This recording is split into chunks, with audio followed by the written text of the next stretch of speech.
Magandang araw po sa inyo mga kabakyard.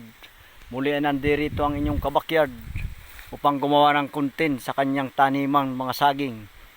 Ito na po yung aking saging na tanim na lakatan po. Kaya na po siya, madali na po siyang magbunga. Ang ganda po ng tubo at ang taba. Siya nga po pala, shout out sa aking mga followers at mga new followers and friends. Shout out po sa inyong lahat. Ganon din po ang mga OFW na patuloy na nanonood ng aking video. Shout out po sa inyo. At ito na po ang aking mga lakatan na tanim. Yan po siya 35 na puno po yan. At yung pong saba, yun naman po ang mga saba na aking tanim. Siya na po siya.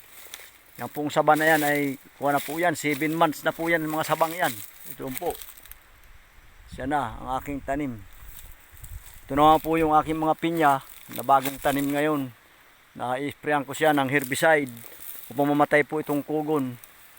Sa kugon naman, gagamitan ko siya ng one side upang mamatay siya. Pag-mimix ko yung diaron saka one side para sa pinya. At mga gabi, magaganda na rin po. Yan po. Huwag po natin kalilimutang i-follow ang aking FB page. Paki-follow lang po at paki-like and share po. Heart and share po. Ganon din ang aking munting YouTube channel. Paki-subscribe lamang po ninyo ang aking munting YouTube channel, mga kabakyard. Ito po siya. Yan po aking mga gabi, aking mga tanim na pinya.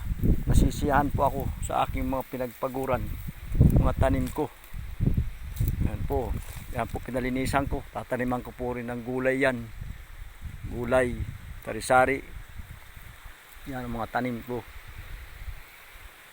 Nga po pala, hanggang dito na muna ang aking video at i-update ko na lamang po kayo kapag nakapagtanim na po ako rito ulit. Ito po ang inyong kabakyard, Manny Boy Royales Abasula po, at marami pong salamat sa inyo.